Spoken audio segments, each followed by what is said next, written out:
Welcome to Business Aspirin, pain relief for business. Clint Junell has managed a restoration company in Dallas since 2008 and is one of the top drawing experts in his region. Clint is also the co-founder of JobDocs, a software developed to help his team manage their overwhelming volume of projects. On the podcast, Clint brings together business managers and leaders to share with you how they have overcome their business pains and how you can too. And now, here's your host, Clint Junell. Hey everyone, welcome to Business Aspirin. I'm your host, Clint Junell. Today I have with me Christopher Yanker from Buffalo Restoration in Bozeman. Christopher, how are you, my friend? Hi, Clint. I'm doing good. Good. We're right here on the verge of the holidays, and hope everybody's got their shopping done. Yeah, right. It's so great right now. And we were talking before we actually started recording that it's unusual for you right now in Bozeman, where typically it'd be cold and maybe even white right now, right? Yeah, we've had quite the dry spell for the past few weeks, and temperatures they're a little higher than we're used to, probably by about 10 degrees. Yeah. It's crazy, man. Yeah. So I think I'm in DFW. I think it's supposed to be 60 degrees all week. So we'll have a warm Christmas. And we occasionally get some snow falling and get a white Christmas, but it doesn't look like it's in the cards for this year. So we'll see how that goes. Yeah. But yeah, just right around the corner on this one, right? Yep. Coming up. Yeah. 23. Christopher, talk to us about your journey into the restoration space, into entrepreneurship, into Buffalo Restoration. Let's chat about it. Yeah. My folks started our business in 1991 in the garage of our house. They had seen and heard in our marketplace that there was a better opportunity to provide customer service in the industry here in our marketplace. A lot of people were not happy with the way they were being treated, and my mom and dad, being servant-hearted individuals and really creating connections with their customers, thought that they'd be wanting to step up to the plate and work on offering that service. They didn't know anything about the restoration industry at the time, and my dad immediately identified the need for using industry best practices as a level playing field to provide service for our customers, and really that standard of care that protects health and human safety and gives us a baseline for contracting and setting expectations. So that's always been a foundation of our business, is being involved with the Restoration Industry Association and continuing education. My dad's all about education, and he's instilled that in me and the values of our team. So we spend quite a bit of time and money and efforts working on our training programs, be they in-house training and sending people out to gain certifications, build confidence, and get more industry knowledge, depth, and experience. So that's just been, like I said, a huge foundation for our business. And my dad has always done a great job of inspiring people for the science behind restoration and the customer service side of things. And I really believe that we're a cross between healthcare in a lot of ways and restoration or construction, so to speak. Sure. And our motto is to make it feel like home again. And I think that really creating that connection with your customers and understanding what drives their needs, be they even outside of a industry standard, there's that education piece for the customer, for them to understand risks and pitfalls through a restoration project, and let them know what's at the end of each different road that they might pick, and mutually work along with them towards that end that they're satisfied with. That's their home and it's their choice. But just that education is what I'm continuing to want to resound with you. I started out as a technician. I went and did calls with my dad even while I was still in middle school and high school and my spare time, and just got to see the way that he worked with customers and did his inspections and communicated with them was huge for me. I really loved working in the field. I loved that same part of finding creative solutions, teaching our customers, and the learning aspect for me in the industry when I got started. Mold remediation was a really big part of that. Was a growing sector for us. The mold that ate Houston was the big thing that was going on. And I really got involved with that to learn best practices to protect the workers, protect the business, and ultimately deliver a quality product. But I loved working in the field. That was really super fun. And my folks started to want to try to work me in towards learning more management things. In my youth, I was stubborn and just wanted to put my head down and get after it, which I think helped teach me a lot about efficiencies, processes, and the struggles of what it's like in the field, getting blindsided with different things and customer needs and, I guess, intricacies of different building construction. And that's been a big part of working on the administrative side now to help bridge that gap. I think that in-depth industry knowledge of working in the field for 17 years and then moving and starting towards doing estimating and management from the office. I remember the first time that our accounting person came to me with some questions about what was going on in the field. And I said, how are you understanding that? And she's like, I can see it in the numbers here. And I agreed with her that's what was happening. I don't remember specifically what it was, but I was really shocked that the numbers could tell a story like that from the analytical side of the accounting. So that gave me more appreciation for the charter of accounts and understanding how we're splitting things up. And so I guess that's really how I got started. And the vision is to continue to make sure that we can support the people in the field, be able to track our processes and systems through the numbers, and then be able to make changes to either behaviors or our systems through the analytical side. It's great, man. So tell me, what were you said in 1991, your parents said, hey, we can do a better service. What were they doing in 91 when they started this? What were they doing before?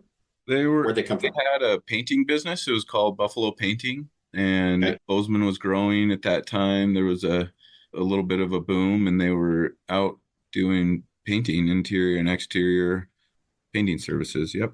Okay. And then just decided, hey, there's a need for, did they do carpet cleaning or did they start just straight in restoration?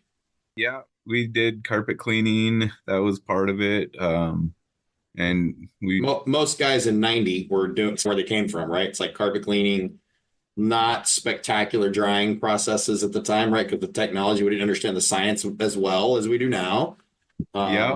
And then we started the mold industry as a result of all of that, right? It's interesting that's where that came from. But yeah, certainly in your parents' mindset, it was, I'm assuming there were restoration companies existing at the time, and they just were not being handled. There were complaints in the community. What was happening that made them go, hey, here's an opportunity, and we think we can do this at a level of customer service that's going to exceed the client expectations? What was going on in Bozeman at the time? Yeah, the message that they were getting from people in the community was that the customer service side of it was not where that people weren't being met in their homes the way that they would like to be taken care of. And my folks knew they could do that. Okay. Yeah. So then there was a need to provide a better level of restoration, which is what made them jump. It wasn't they were trying to get out of the painting. Did you keep the painting going for a while? Yep. Do you still have the painting going? What's the story there? Yeah, we do offer painting on, there is painting contracting that happens on our project. My dad, he was getting tired of painting. He had a growing family, and he describes it as riding two horses at the same time for a while. It was hard to let go of his bread and butter as he was trying to get the restoration side of things up and running. And it was a big stretch for him. And he's a dedicated and tenacious man with a big heart. And I think that's the service side of it really fit for him. Okay. It sounds like, just listening to you, that the big heart part has been passed down, right? like you guys as a family and then as a company have this compassionate side that want to do your job and do it well and take care of the customer. And the statement of, I may not say it exactly right, but to make it home again. Yeah. Say what is that? Home again. Feel like home again is that alone says quite a bit, right? Because I can tell in the communication with you where that comes from. And it's this experience that you had is a catastrophe, and it needs to feel back like it was so that you have that comfort and that peace. And it sounds like that's something you guys have ingrained throughout your company. Yeah, that's a big part of our defining anchors for success. Is it specifically says it's create a connection with your customer through the way that you speak and act while delivering industry best practices. And it's even, how do you make it feel like home as best you can during the process? Nobody elected to have this happen. I feel sorry for individuals that are having water losses around the holidays. It's wrecking their plans. And how can we meet them and gain some normalcy back in their lives?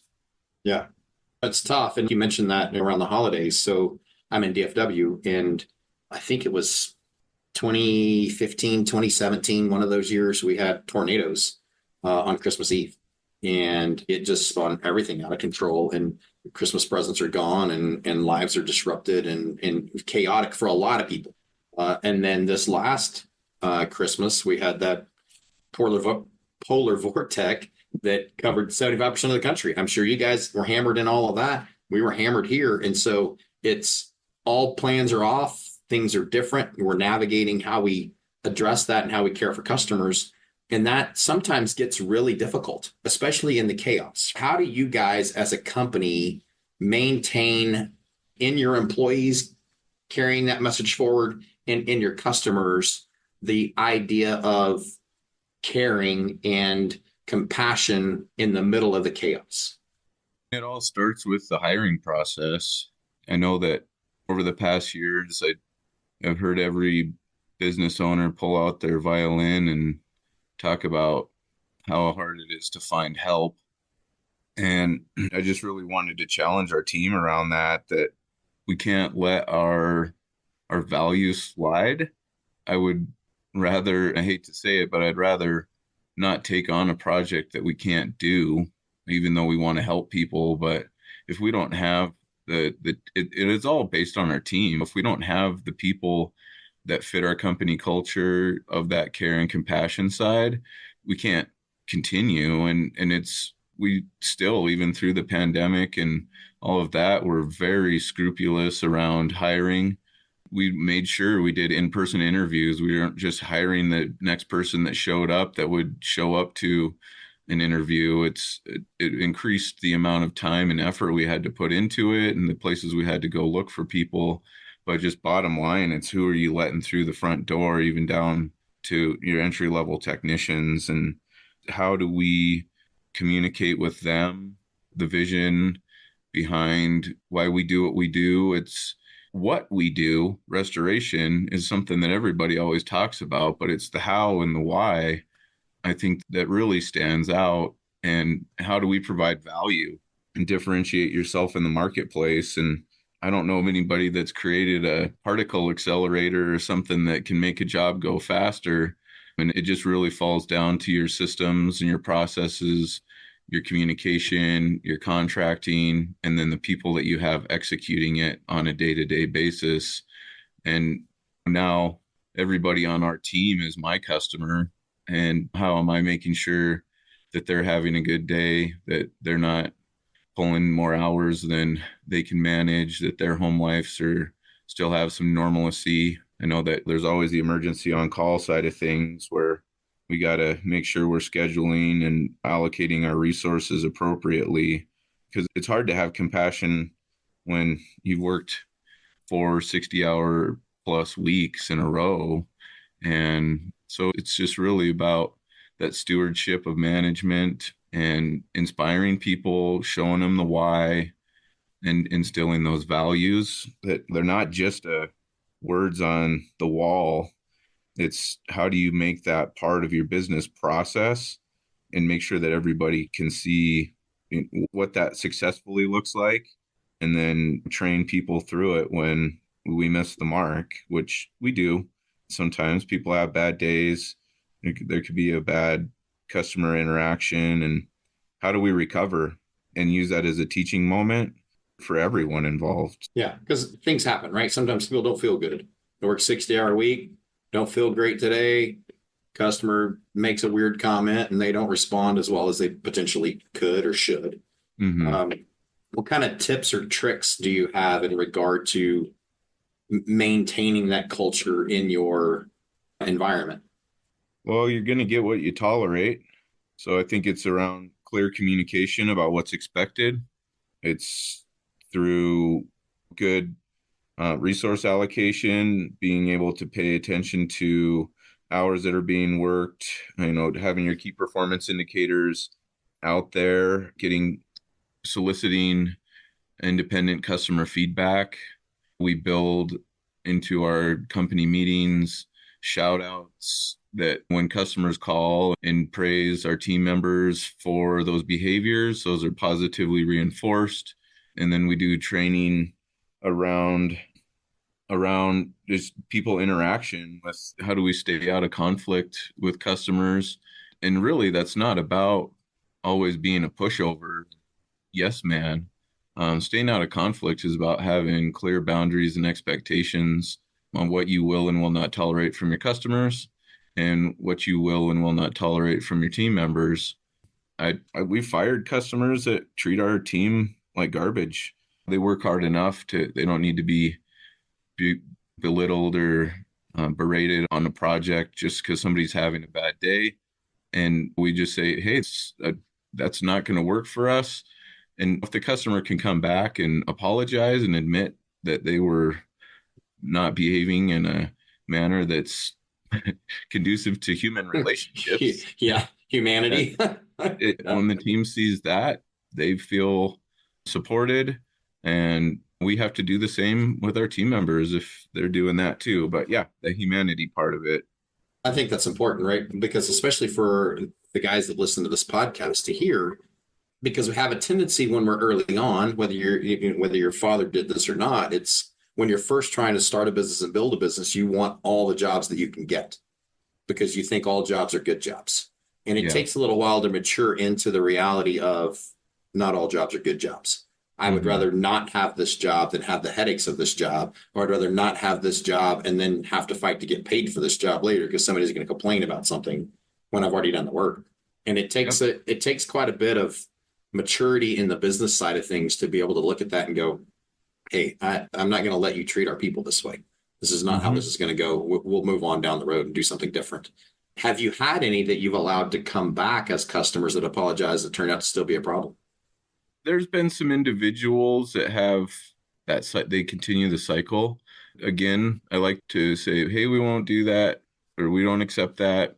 And there are some people that have those continual ups and downs, but I've taken some people that were in that and they go, whoa, thank you for pointing that out. And we've created extremely great relationships with them. And it creates a higher level of trust and accountability with them as well, because the customer has to have their oar in the water too. They can't they're not victims. They need to take some responsibility for the project as well. Yeah, absolutely. Yeah, it's interesting environment to navigate some of those relationships that way. And I applaud you for being willing to, make those statements to customers. And sometimes it's hard because especially if you got sales guys and they're like, what, I'm going to lose this project? Yeah, because your customer's being a punk. But it sounds like you guys offer a lot of grace in a lot of places. And I appreciate that and I applaud that because especially most of our customers they didn't anticipate this. They didn't plan this structure fire. They didn't plan this massive water loss that caused their kitchen to collapse.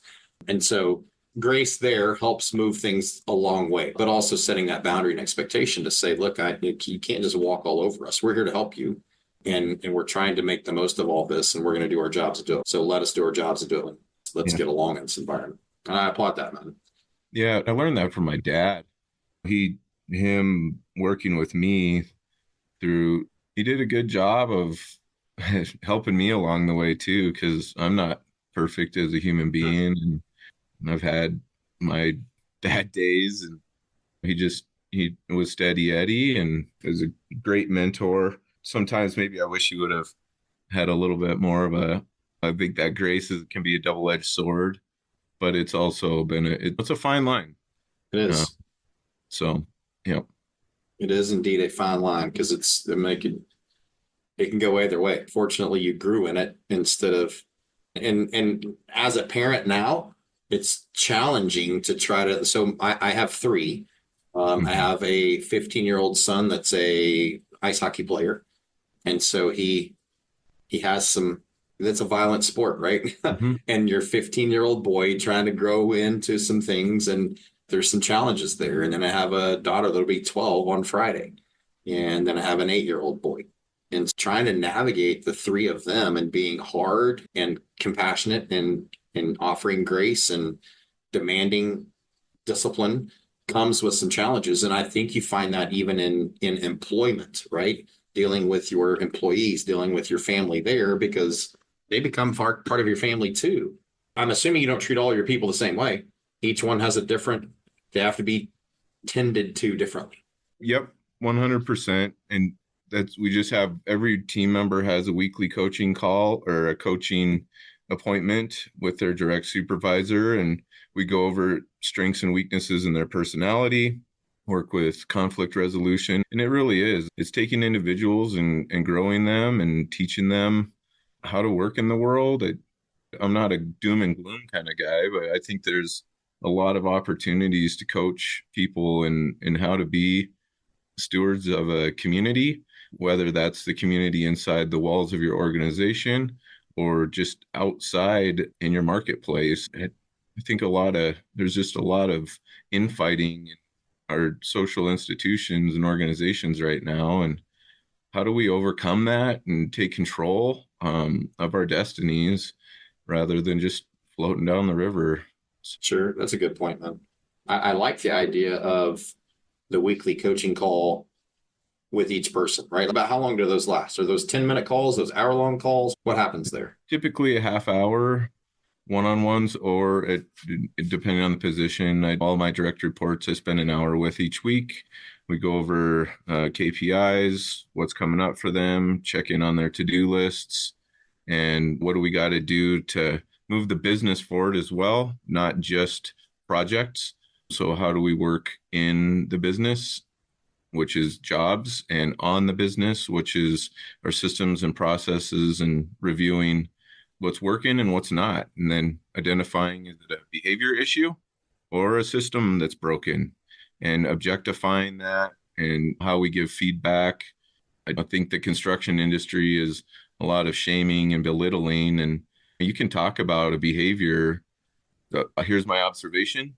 Here's the impact that it's having on either our customer, our organization, or our brand. And here's the ask that I need for you to do to move forward. And can we agree on this? So just getting objective about it, having really clearly defined expectations helps, because it's a lot of people want to make excuses, blame, claim ignorance, or whatever. And how do you get people to own their behaviors, admit reality, and find solutions to make things happen? And that's takes every day. And Yeah, I man, got for sure. I got to do that and be accountable to our team as well. Sure. So what are some of the KPIs that you monitor with different reports for, I'm assuming different KPIs for different Yep. reports, right? It all starts with what are the activities that the marketing teams are doing to bring in leads? Then how many leads are we getting in? How are we closing those leads? How fast are we producing the work? What's our average job size? And then customer satisfaction at the end. And, are we maintaining a viable organization financially as well? So That's the key. That's the key performance indicator, right?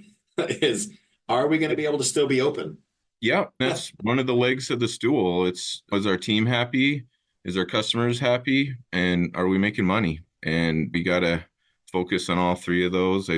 Sometimes if we get too focused on profits, the customers and the team suffer. And so it's just really making sure each one of those is in a healthy spot and Healthy focusing. balance, sure. Yep. Yeah, I love it, man. I love it. Yeah, so there's so much that we could talk about. I don't know how tight you are on time, but we slated for 30 minutes, so we can wrap this up pretty quick. And Yeah, I do have a commitment at 10:30 that okay, I need to get to, but I'd be happy to continue another conversation with you, Clint. Anything we can do to help the industry is important to us, and I think to everybody, that our communities and our businesses. yeah, and when you say community, I love the way you said that, because you talk about community being your staff, and then you talk about your community. But Yeah. inside your staff community, then we have the restoration community. And Yep. there's so much time has been spent where we're all competing with each other. And I know some other guys that are out there in your area, Yeah. and you build relationships with those guys. It's a better way to do it than it is to fight with them. So navigate that community. And I love it, man. So before I let you go, there's some other questions I could ask, but what's one thing that you would want to tell everybody that we haven't talked about yet? And then maybe we'll circle back to another conversation in the future. It's never too early to build strong processes in your business, and the basics executed impeccably are going to really support you as you grow. And culture eats strategy for breakfast. Definitely true. I love that one. That's one we can tag back onto for the next convo, because that's absolutely true. If you got your team rowing in the same direction with you, you're going to be able to do what you need to do. And I love that idea from that concept of culture. Christopher, man, I appreciate the time this morning. I definitely want to circle back and have another conversation with you at some point, and ask some more questions about like where you guys are now and all that stuff, because I think there'd be a lot of good combo there. But man, I certainly appreciate the time. Thanks for joining me. Man. Merry Christmas, and we'll talk soon. Yep. May Santa bring you nice things. This has been a Business Aspirin, Pain Relief for Business podcast. If you're a business owner trying to overcome your business pains, follow us on Apple Podcasts or visit our website for more information, job-docs.com.